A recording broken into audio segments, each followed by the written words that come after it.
Hi, you're a human with money, or at least you think you have money. But here's the thing. Someone else decides what that money is actually worth, and that someone is a building full of economists who've never met you and never will.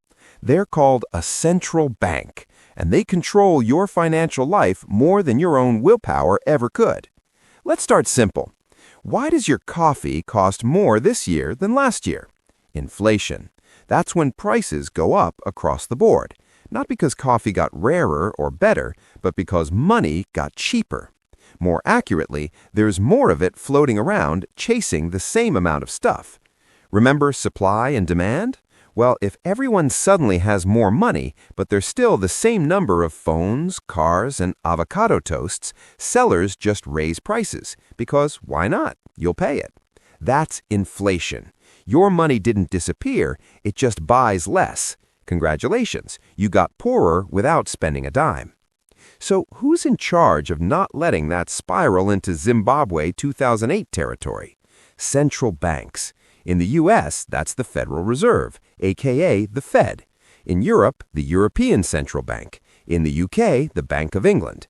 In your Monopoly game, whoever controls the bank is probably your ex-best friend. Central banks have one main job: keep the economy stable. Not too hot, not too cold. Goldilocks vibes. They do this primarily through something called monetary policy, which is a fancy term for messing with interest rates and the money supply until something works.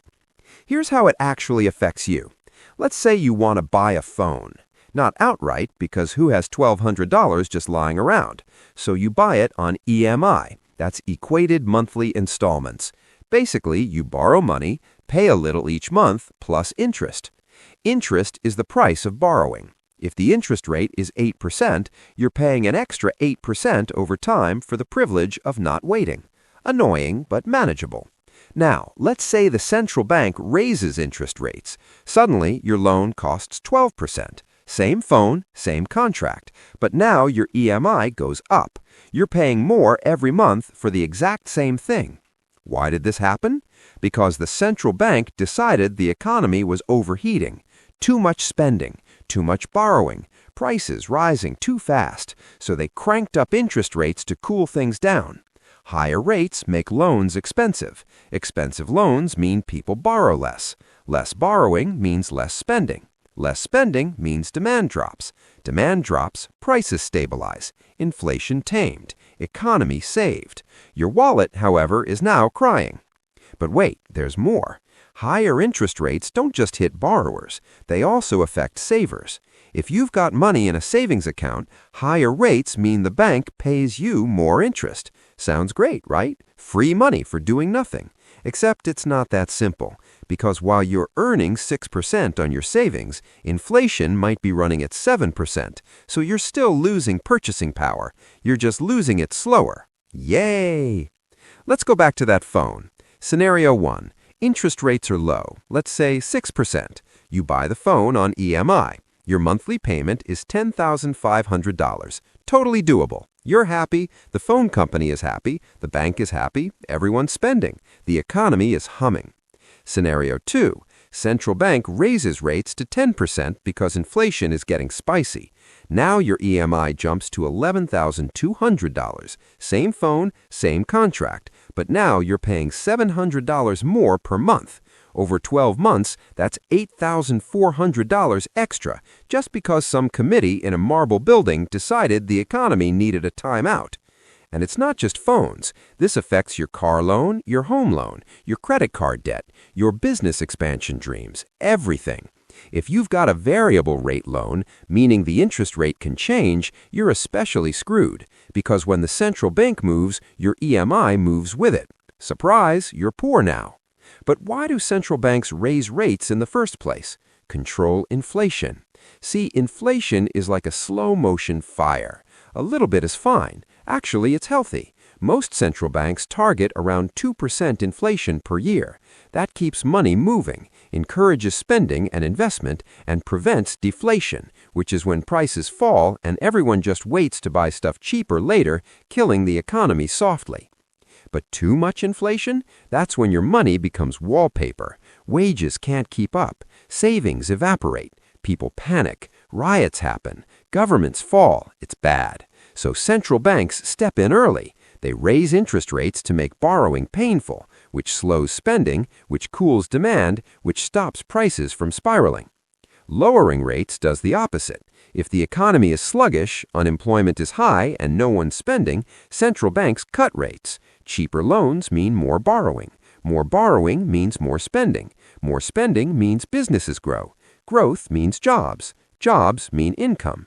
Income means spending. It's a virtuous cycle until it overheats and we're back to inflation. Then rates go up again. It's a never-ending seesaw of economic whack-a-mole. Here's the kicker. Central banks also control the money supply. They can literally create money out of thin air, not by printing bills, though they do that too, mostly by buying government bonds from commercial banks. This is called open market operations, or if they're going hard, quantitative easing.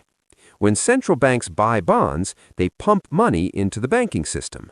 Banks now have more cash to lend. More lending means more money in circulation. More money in circulation means more spending. And again, if supply doesn't keep up, hello, inflation. They can also do the reverse. Sell bonds, suck money out of the system, tighten things up. It's like a giant economic dimmer switch. Turn it up, economy brightens. Turn it down, things cool off. Except the switch is controlled by people who've read more textbooks than you've had hot meals. Now, does this actually work? Mostly, but it's slow, really slow. When a central bank changes interest rates, it takes 6 to 18 months for the effects to fully ripple through the economy. So they're basically flying blind, adjusting today based on data from yesterday, hoping it works tomorrow. Sometimes they overshoot, sometimes they're late, sometimes they're just wrong.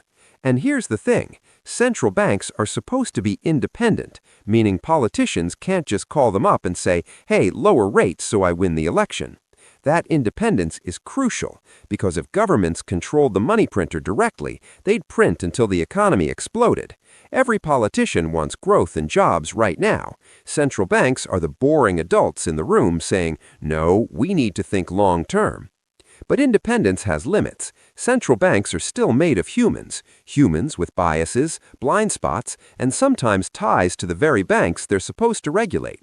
And when they mess up, like they did before 2008, everyone else pays the price. So, to recap, central banks control inflation by adjusting interest rates.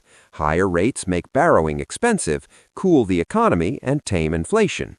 Lower rates make borrowing cheap, heat up spending, and boost growth. They also control how much money exists, and all of this directly affects your EMIs, your savings, your job, and whether you can afford that phone without eating instant noodles for 3 months. You don't control your money, they do. You just get to spend what's left after they've decided what it's worth. And that's how a central bank controls your money. You're welcome. Or sorry. Probably both.